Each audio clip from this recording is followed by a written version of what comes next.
Raymond Williams and Brad Smith are riding around Pine Bluff, Arkansas, when they stop at a convenience store called Rick's Quick Stop. It's a December 2015 day when the two were on the road doing jobs for a security system company called Precision Alarm. The older Raymond was serving as a mentor for the 20-year-old Brad, who had only been working at the job for 3 months. The pair were about to go out of town for a work opportunity when they made a stop to grab a few items. As they approached the counter to pay, Raymond clicks his tongue. "Look, another missing girl," he said. Brad places his hands on the counter and looks down. He sees a missing person poster for 22-year-old Cherrish Allbright. Brad instantly falls ill. He runs out of the store and pukes on the ground. A few days earlier, on December 5th, Cherrish missed her 22nd birthday party organized by friends. Her grandmother knew something was wrong, so Cherrish's family filed the missing persons report with police on December 7th. Not hearing from Cherrish was out of the ordinary, but the search took on a greater urgency because she was 5 weeks pregnant.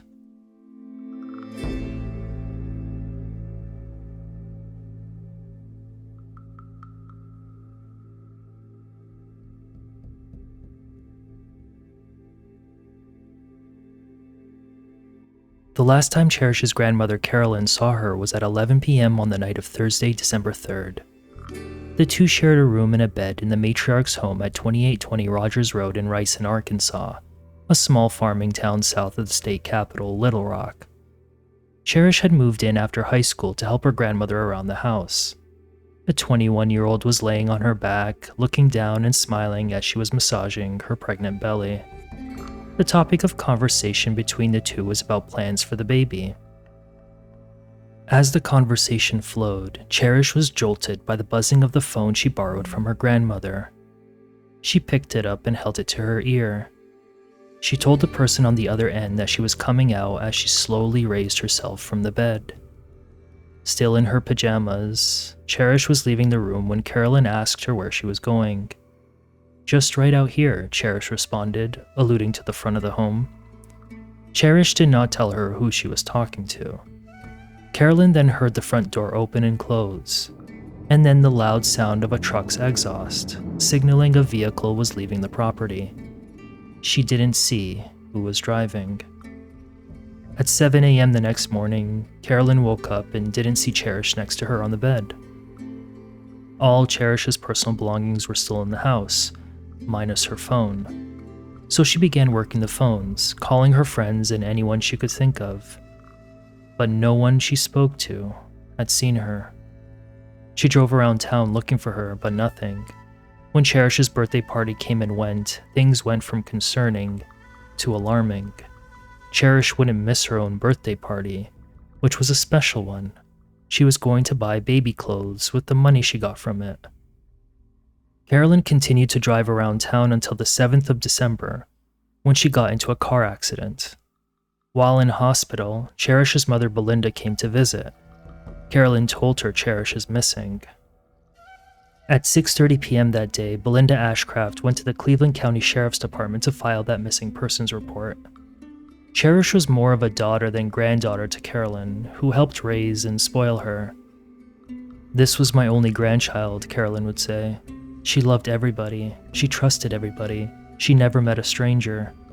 Cherrish's mother Belinda said she lost a part of her when she disappeared. "I just hurt," Belinda said, adding her brother, who was close to her, hasn't been the same since. "She was sweet and kind-hearted," Belinda would say. Cherrish was described as a bit of a tomboy who took up hobbies including fishing and swimming. She also had an attachment to animals and wanted to bring home all kinds of them, Carolyn would say. She had planned to go to nursing school before she went missing. Belinda said the last time she saw her was around November 27th or 28th, when the family celebrated Thanksgiving and her son's birthday. As investigators made calls to Cherrish's friends and family, they interviewed her ex-boyfriend Mark Edwards, who broke up with Cherrish only a few months prior. While he admitted to seeing her earlier on the day of her disappearance, he said there was no animosity. Investigators also conducted what's called pinging, that is, finding which cell towers Cherrish's phone communicated with to get an approximate location of where she may have been traveling. On the afternoon of December 9, they narrowed their focus on a field off of Roop Road through the woods behind where Cherrish lived. They then expanded the search the next morning to include the surrounding areas. A helicopter and a ground team were used to canvass the area thoroughly. Investigators said at the time that they didn't know if there was foul play, but they were starting to suspect it. At 7 p.m. on the night Cherrish disappeared, Tyra Haynes was riding her horse to her boyfriend's house when she stopped for cigarettes at the local gas and convenience station called Country Store. While at checkout, 3 of Cherrish's friends and acquaintances, 21-year-old Brad Smith, 19-year-old Jonathan Gunther, and 16-year-old Josh Brown approached the drinks and snacks and greeted her. "You look nice," Brad told Tyra, who was best friends with Brad's mom, Barbara Kirkpatrick. Brad and Tyra embraced with a warm hug. As she was leaving, Tyra told the boys to stay out of trouble. The 3 boys were close friends. Brad and Jonathan had been close for 5 years up to that point, having met at Woodlawn High School. Jonathan had only known Josh for a couple of months, having been introduced by Brad, who was very close to the youngster nicknamed 12. In fact, the 3 spent a lot of time together at Brad's house, which was located at 2640 Rogers Road West, a stone's throw away from where Cherrish lived. The 3 stayed in the double-wide trailer while Barbara lived with her boyfriend in Pine Bluff from October 2015 after her divorce. The boys shared an interest in movies, video gaming, and hunting. Investigators wanted to speak with them, considering their proximity to Cherrish. When sheriffs drove up to Brad's place, they observed 2 younger and 2 older men in the yard burning debris. The younger men were Jonathan Gunther and Josh Brown. Brad was not there. They were brought in for voluntary interviews on the afternoon of Thursday, December 10th. During questioning, Jonathan said he was with Brad the entire night and that they had nothing to do with Cherrish's disappearance. In between responses, investigators noticed Jonathan's eyes move back and forth between them and his phone, despite investigators telling him to leave his phone alone. It turned out that in between texting his girlfriend, Jonathan was getting texts from Brad's mom. 2:48 p.m., missed call. 2:49 p.m., get up and walk out of there now. 4:51 p.m., missed call. 5:03 p.m., missed call. 5:29 p.m., call me as soon as you can. 5:30 p.m., missed call. 5:42 p.m., don't talk about any of this to anyone. Jonathan then finally responds at 5:42 p.m. with, "I know." Immediately after that text, Jonathan got up and left before investigators were done. Barbara by then had already stonewalled investigators when she invoked her right to an attorney and refused to come in for an interview. Perhaps under her influence, on the day before the interviews, Brad picked up a call from a sergeant, but then hung up and did not return or answer calls and didn't come in for an interview. Because Josh was a juvenile, his mother was allowed to accompany him during his interview, which ended at 6:15 p.m. A couple of hours later, at around 8 p.m., investigators drove down to a wooded area near Brad's home and a deer camp. Lights were set up as investigators located a gravesite, which was covered in leaves and tree limbs. The path leading up to it had tire tracks and blood-stained grass. They started digging with the assistance of the game wardens. 49 inches in the ground was Cherrish's body, covered in drying mud. She had severe blunt force trauma to her head, notably a horizontal laceration to her right temple which created a tan to brown abrasion. But her most distinct injury was the one investigators noticed first. Sticking out of her lower left back was the butt end of a crossbow arrow. Investigators discovered 4 phone calls made to Cherrish on the night of her disappearance. One was at 9:44 p.m. from a longtime friend of hers, but when detectives spoke with that friend, they got nowhere. That didn't really matter, however, because they quickly honed in on the phone call that got her out of her grandmother's house. It was from Josh at around 11:23 p.m., and he was inviting her to smoke some cannabis. Josh was going to school and had a job catching chickens. For the 2 weeks leading up to Cherrish's disappearance, he had been living with Brad, who Josh's mom Amanda thought was a good role model who could assist in her son getting on the straight and narrow, as they say. That's because Josh had run into some trouble with the law, specifically theft of an ATV. That violation was serious enough that the sheriff's department knew who he was. And it was exactly that prior that detectives used to bring him in for questioning that Thursday afternoon. In reality, however, detectives weren't really interested in his past because the present was far more urgent. The longer they went without finding Cherrish, the slimmer her chances of survival, if she was still alive at that point. So they quickly pivoted to their focus. But Josh was scared and reluctant to talk even after agreeing to waive his juvenile Miranda rights. I talked to him about the need to get closure for this family, Gary Young, then chief deputy at the Cleveland County Sheriff's Department, would later say. His mom, who was in the interview room, reminded him that he has sisters and that if he knew anything, he needed to be upfront about it so Cherrish's family can get that closure. And so, on his mother's insistence, Josh was the one who took detectives that Thursday, December 10 night to the gravesite. As Josh told them the disturbing details, he implicated two of his best friends in the crime. "This could be extremely bad, son," texted Barbara to her son Brad Smith on the afternoon of December 7, the day Cherrish was reported missing. "If something did happen to her and you didn't have anything to do with it, you could still go down for it. Pray she is being immature and trying to get attention." Barbara had been trying to manage the situation, the fallout from which led to people spreading Brad's name on social media. His mom had been getting people to report the posts to take them down. She told him to keep all the doors locked because those people are crazy. She told Brad not to answer any police questions without her being there because the cops are crooked and they would make him say things he didn't want to. Recall that she would later text Jonathan to leave his police interview. She told Brad to reach out to anyone he talked to about Cherrish and tell them not to talk to any law enforcement and that they needed to talk to her first. A clear obstruction of justice. "I know you don't have it in you to do something to her," Barbara texted Brad, "but I pray you didn't say what you were saying to the wrong person," adding she was proud of you and will stand behind you no matter what.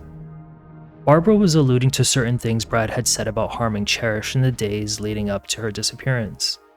Matt Ford, who was dating Brad's sister, had been laying in bed one night sometime before Cherrish's disappearance, when an intoxicated Brad called him out of the blue and asked, "If I kill somebody, will you help me dispose of the body?" Matt, eyebrows furrowed, said, "Bro, you're stupid," and hung up on him. The two met later, and the incident wasn't raised again. Matt said he didn't think much of it because that's how Brad was. People who knew him said he had a sarcastic, crude, and dark sense of humor. Known more commonly as Hunter, Brad was described by his grandfather as nice, kind, and hateful sometimes, but what kid's not? He would help a stranger if they needed it, he was very respectful to his elders, entertained the little siblings of his friends, and saved a friend from suicide, according to one report. His name was apt because he knew his way around a bow.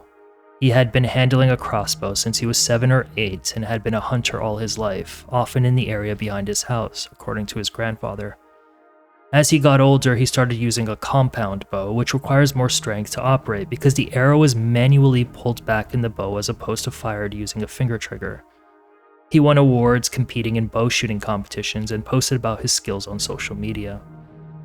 To the point, investigators found a crossbow with arrows belonging to Brad's grandpa at Brad's house.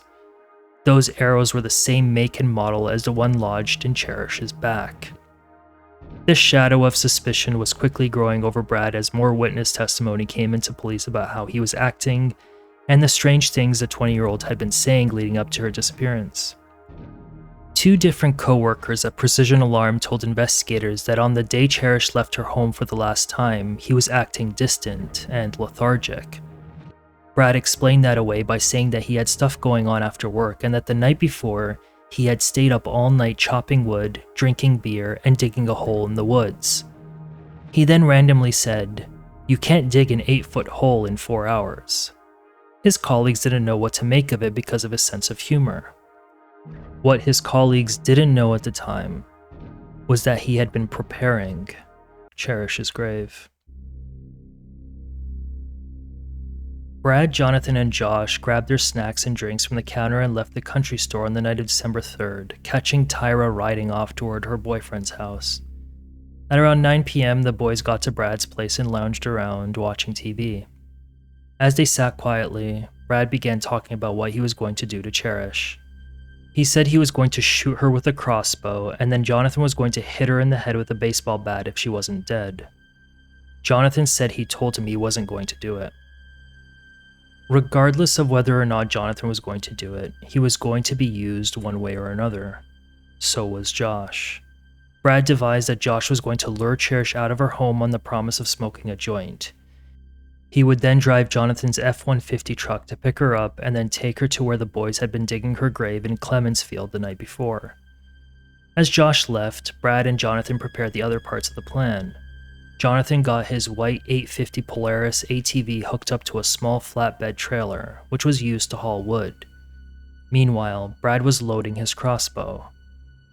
He trained to hunt game, but this was an entirely different game altogether. As such, there was nervousness in the air. Jonathan said Brad had to reassure the juvenile Josh that everything was going to be okay. Brad and Jonathan then drove the ATV and laid in wait against a gate some distance away for roughly 30 minutes before Josh and Cherrish arrived. Cherrish and Josh got out and walked toward the front of the truck where they started chatting and smoking a joint. Brad began walking with the shouldered crossbow as Jonathan trailed behind with a flashlight pointed ahead of him. Cherrish saw the flashlight, which confused and surprised her. She began to run when Brad shot her in the back, prompting her to scream. Hopped up on adrenaline, Cherrish and Josh both ran inside the truck. She was screaming that she had been shot. Josh was freaking out. Amid the confusion, and as Jonathan sat behind a tree, Brad grabbed a wooden bat and ran toward the truck, hollering, "Get out of the car." As they exited, he told both Cherrish and Josh to get on their knees. Josh had been looking straight down, no doubt scared out of his mind. Cherrish begged for her life, telling him that she was pregnant.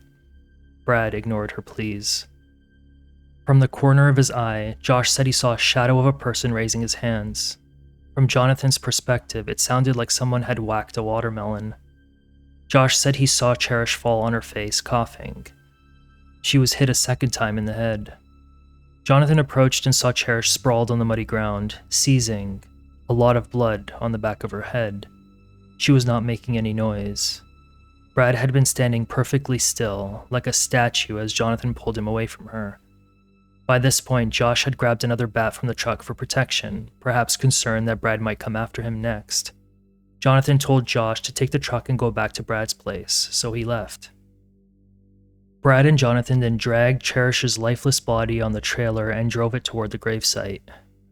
After waiting a bit in a box stand, Josh came down and walked back through the woods where he met the other two. They then went to bury her. They took turns digging the hole deeper. Brad then rolled her body into the grave using his foot. They then took turns filling it.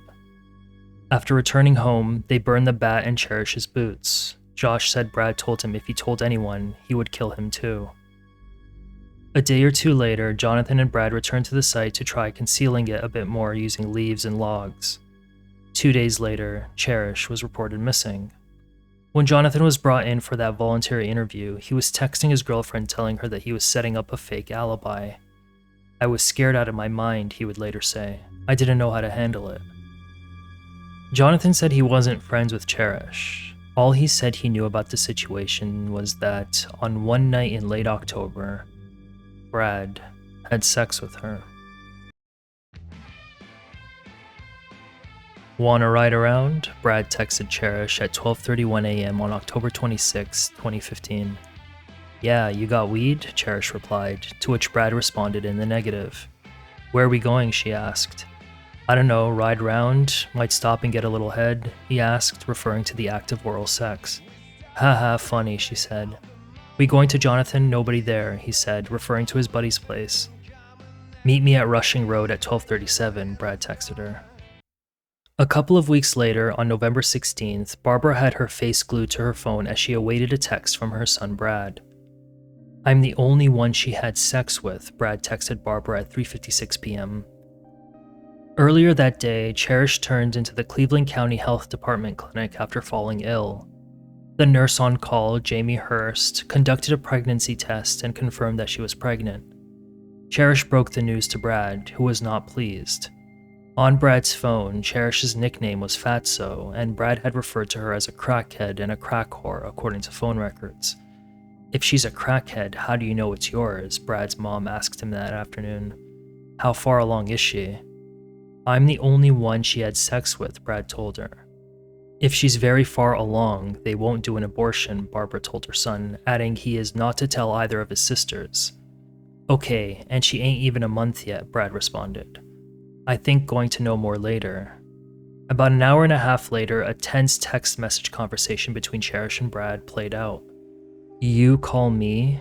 I don't really want to talk to you, Cherrish told him. I'm not trying to be a bitch, but I'm not trying to hear no shit, and I know how this is going to go, and I just really don't want to deal with it today, and you can avoid me, ignore me, and lie and say what you want, don't give a fuck anymore. Brad responded by saying he's just trying to figure out what's going on. Up to this point, Brad insisted that he couldn't be the father, but Cherrish wasn't having it. The date goes back 2 days before we had sex. I wasn't sleeping with anyone else at the time. You tell me what's going on, she told him. Maybe prenup is the answer. Just think, she added, referring to premature ejaculation.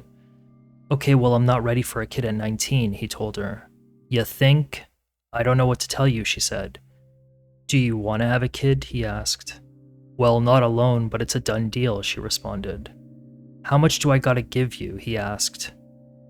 So you're saying you got a job to afford to pay like $12,000 to have a baby to pay for hospital bills? He added, followed up by 2 question marks. No, Hunter, I'm not rich, and I don't want your money, she responded. This ain't easy at all, but we gotta be adults about this, he told her. We gotta think about the kid. I don't want to have a kid coming into this fucked up world and not be ready for it. This is hard, I know, but we gotta think about another life. She responded, I know this. I'm ready, I guess. The next day, Barbara texted Brad, so are you sure it was a false alarm? Well, she says she's preggo, but she said the doctor said she was a month and 2 days preggo. We had sex like 24 days ago. What do you think? He asked her. It could be someone else's, she said. Barbara then asked him to let the situation go. She also asked him if she was going to keep it, to which Brad confirmed she was going to have the baby.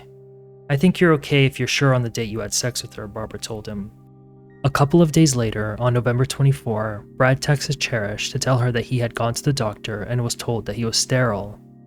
Although a moot point if he was actually sterile, he also reminded her of the date they had sex and how far along she was in her pregnancy, alluding to the timelines not adding up.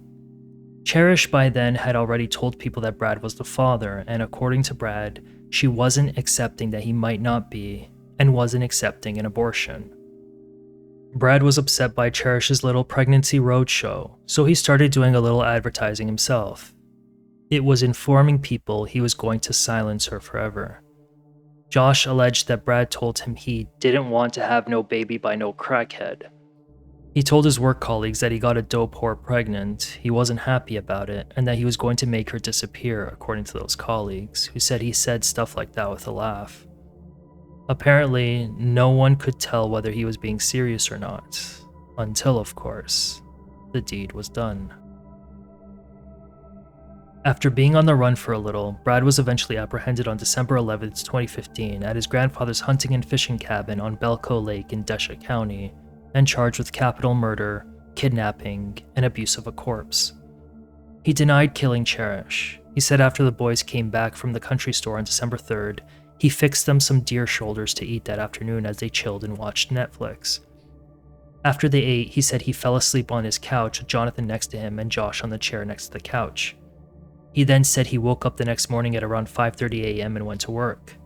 He said when he got home, he saw that Josh had already started a fire to heat the house. That was normally done to save on electricity, but Brad said he was the one who normally did that. That's when he said he saw the butt end of a baseball bat. Brad said he asked Josh why it was there, to which Josh said Jonathan told him to burn it. When confronted about Cherrish's pregnancy, he said he had heard from a friend first that she was pregnant with his child. When Cherrish and Brad met up, he said he tried to explain to her that the timeline from conception to how far along she was pregnant didn't make sense. He said she got mad that he was insisting he wasn't the father. "Fine, just forget it," he claims he told Cherrish. "When it becomes time, we'll get a DNA test, and that will be the end of it." If it had been positive, my intentions were to be a father, he claimed, adding he didn't want her to have an abortion. I told her in a text message that we needed to go about this in the way best to look out for this child's life if we were possibly the soon-to-be parents, he told the court. After we discussed it, she just blew everything way out of proportion. It's not clear from the record whether Cherrish and Brad ever got that DNA test before she was killed. He admitted that he may have said that he wanted to get rid of her, but noted that he may not have been in the right state of mind when he said it. He also denied some instances where it was claimed he said those things, instead clarifying that he wanted her to quit saying he was the father without knowing for sure if it was true or not. He also denied puking when he saw the missing persons poster at the Quick Stop, but claimed to have said instead that, "Yes, I've heard of her."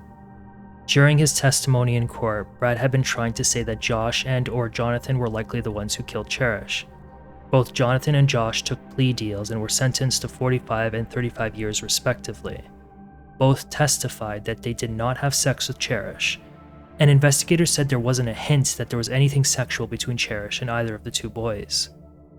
The prosecution's point was that there wasn't a motive for them to kill her.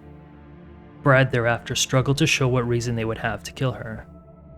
All he could muster was that Jonathan's ATV was used in the crime, and Josh drove Cherrish to her death. Brad's testimony failed to convince a jury. He was sentenced to death. However, that sentence was appealed and then overturned by the Arkansas Supreme Court because the law at the time of the crime didn't recognize an unborn child as a person under the aggravated circumstance rule. Brad Hunter Smith was thereafter resentenced to life in prison without the possibility of parole.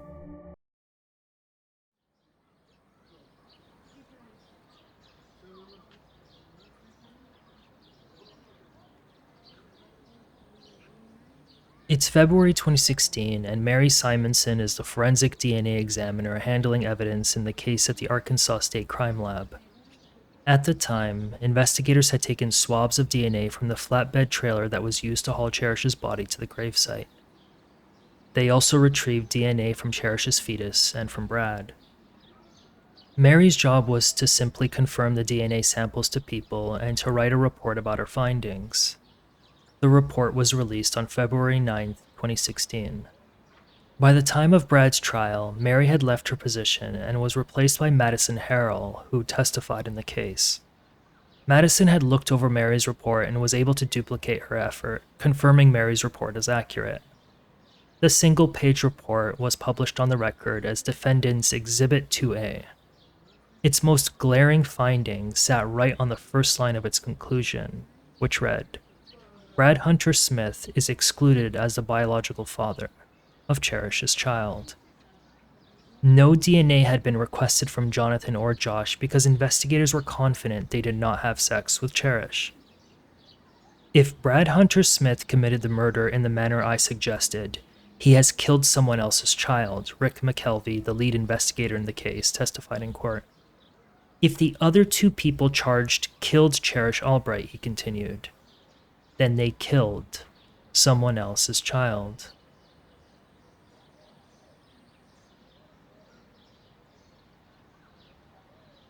Brad's mom was initially charged with obstruction of justice and hindering apprehension, but she struck a deal to have those charges dismissed in exchange for her testimony. The motive appears clear. Brad was concerned about having to raise a child he didn't want with Cherrish.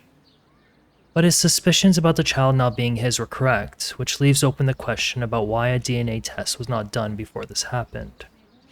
The other thing to note about Brad's commitment to the deed is that Arkansas is a religious state, and a baby born out of wedlock could have played a contributing factor to a negative perception or a social stigma. Cherrish's mother Belinda testified that even though it would have been born out of marriage, it would have been welcomed into my family and well taken care of. As for the legal loophole that allowed Brad to escape the death penalty, it has since been patched after a bill addressing it was signed into law.